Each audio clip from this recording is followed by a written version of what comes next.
The Robot Revolution. Oh boy, what an episode that was. I think it may be one of my favourites from this new era. This episode starts with Miss Belinda Chandra being gifted a star certificate by boyfriend Alan, or Al, more on that later. 17 years later, Belinda, now working at a hospital, works her evening shift as the doctor proceeds to kill everyone on life support. I watched this episode with 3 of my friends, and more than one moment got an honest giggle out of all of us. This episode's writing is really good and holds up really well, balancing comedy with drama, action, and even mystery, with the plot being wrapped up and tied together really nicely, allowing even for a plot twist. The moments that made us laugh the most were the Planet of the Incels joke, and then obviously the sperm and the egg gag at the end, and the polish bot, which was also just adorable. By the way, you lot may have forgiven the Belinda bots, but after this, I haven't. I mean, look at this. This is my reaction. I don't.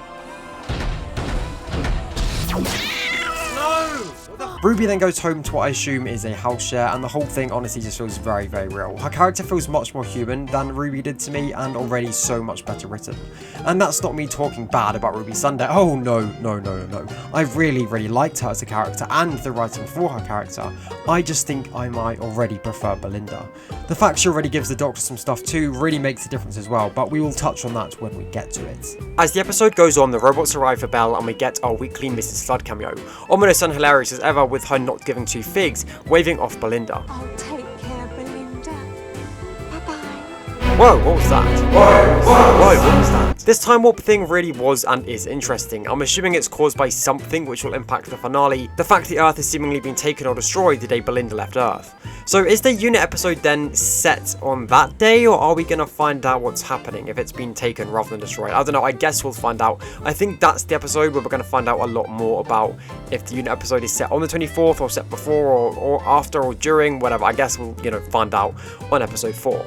Belinda is then taken aboard and we meet the AI generator, and all I can say is, well done Russell T Davies for making AI the villain, and done in such a very genius way. The fact it was just, outright called AI Generator 2, directly targeting companies using AI generators instead of hiring artists, editors and writers, etc. The whole 9-word thing is really cool too, and as a Doctor Who fan I immediately caught on that there was something wrong with the Doctor's speech. I am glad that they made a focus on it though, as I did miss the first few words of their little secret encoded message. The sets, the music and the colour scheme of this episode were all also fantastic. I mentioned the colour thing on my previous video, so I'm not going to touch on that, but the sets of the base, the throne room and that gorgeous generator room, it's so sci-fi and I love it. No green screen sets, all practically built, even the machine, even the guy inside himself isn't CGI, and done with practical makeup. Seriously, I know it gets said a lot, and as someone who works in CGI and visual effects, I'm by no way hating, that is not what I'm doing here, but for a villain like this, when you can go practical, definitely go practical, because it is just so much cooler. It's the same case with this Levine being practical too. If you can do it, then do it. The music also, phenomenal, golden. This is Gallifrey making yet another comeback, just sublime.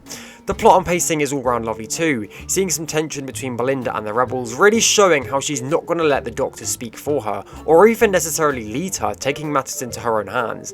She isn't his companion, they are each other's. She's going to do her own thing and he's going to have to get used to that. Even at the end, when she argues back, he really tries, not just once, but multiple times. He didn't like it when he doesn't get his own way, and that's really nice to see. Seeing her kick into gear as a nurse is great too, and then getting to the generator room we learn the truth, how AI is basically just a typo, instead, reading it wrong and it's actually Al, and the timey-wimey throp thing causes it all to happen in an almost time loop kind of way, very just timey-wimey. Am I 6? The timey part of this episode was a little confusing, or more just, I guess, trickier to get your head around, but this is a time-traveled show, so that's what you're gonna get. And also, any confusing factors had no impact on the story and my overall enjoyment at all.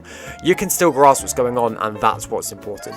You might not be able to perfectly map it out in your head, but you can have the concept and get it well enough. The fact the star certificate bit is left open too, so there's still space for this, and then obviously this will be tidied up even further. It doesn't need to be, but it's cool and interesting that it will. Means we're more likely to see this planet again as well. The Doctor then tries to take her home, only for the TARDIS to fail because of the time fracture. No, not that one. Well, I mean, maybe, I don't know. The Doctor said it's a long story, so I'm assuming hopefully we will find out. Even if we don't, it's not that big of a deal, but I just think it'll be a bit cooler if we do. He gets the TARDIS working well enough for him to take her home the long way round, setting them off on a great adventure for the season ahead.